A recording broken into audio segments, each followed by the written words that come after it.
Well, of course, if teams underachieve and if they don't play as well as they can, England can win. But if everybody maximizing their potential, we are not the best team in the world.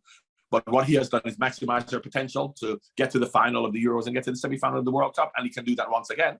But I just feel that to go right to the top, you're going to have to be able to win matches when you aren't playing well, because you can't guarantee you're going to play well all the time.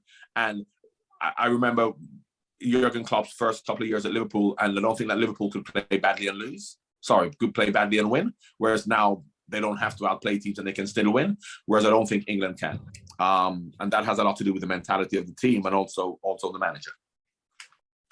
Yeah, I do think it's unfair, particularly after everything Gareth has done. But I think that what we have to address, and I felt this about England even when we were doing well, is that England can do well when everything's going well. How do we perform in the face of adversity?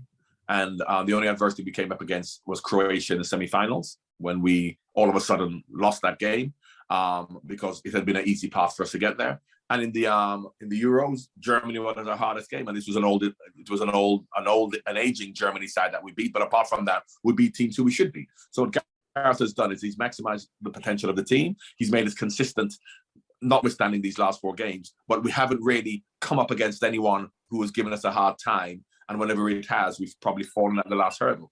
So the only issue I would have is that how are we going to not play well and win?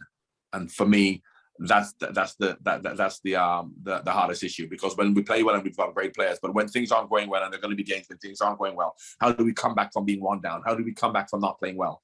And I think that's where you have to look at the manager and say, is Gareth the type of manager who's going to shout and scream like Klopp, Guardiola, Tuchel on the side, make hard decisions, shout at the players, pull them off, whereas Gareth just massages their egos? And that's fine when everything is going well. But when things aren't going well, I think you need a manager. And I don't know whether Gareth is that kind of a person to really make some hard decisions in terms of shouting and screaming at players and making them know that he's in charge no matter who you are. So I think if England always do well and they're always playing well, he's fine. But I think in the face of adversity, it'll be difficult for them to come back. He's hugely important, and he's fantastic, because especially where he came from as a young player going out on loan, they were unsure about him at Tottenham, and look how, so full credit to him for turning everything around and becoming the player he has. But he will be the top scorer for England. So he has been sensational, and he's been great for Tottenham. So yeah, I can't speak highly enough of Harry.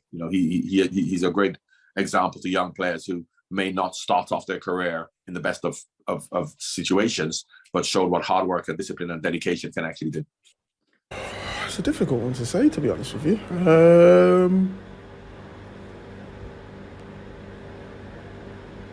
But with France, I know they've got a bit of turmoil going on at the minute, but I think they've always got the ability to win a game. Is in the sense they've got game winners. They've got someone you can just go, you give the ball to and go and win the game for you. Whereas others probably have to be a bit more team based. Mbappe, can you just give him the ball and he'll go and win it? He's a phenomenal player. So I'll probably say someone like that, with that ability to do so. Argentina. And that will tick off a lot of things that are being said about Messi. Oh, he's probably not the best in the world because he hasn't gone and won the World Cup. He hasn't done this. Maradona won the World Cup on his own. That wasn't a great team. It was a great team that Maradona played in, but it wasn't as good as this and blah, blah. I think they've got a fantastic chance of winning it because defensively they're sound now. And then just give him the ball and let him go and do the rest. So, top goal scorer of the tournament? It'll be Mbappe or Messi. Yeah. Like that. Look, I think when you're not doing well, criticism, they're going to justify criticism, and you've got to accept that criticism. It's how you bounce back from that. He's not, like I said, none of these have turned into bad players overnight, and the manager isn't a bad manager overnight. So I think you've got to give him the opportunity to turn it around and turn the fortune of the players around as well.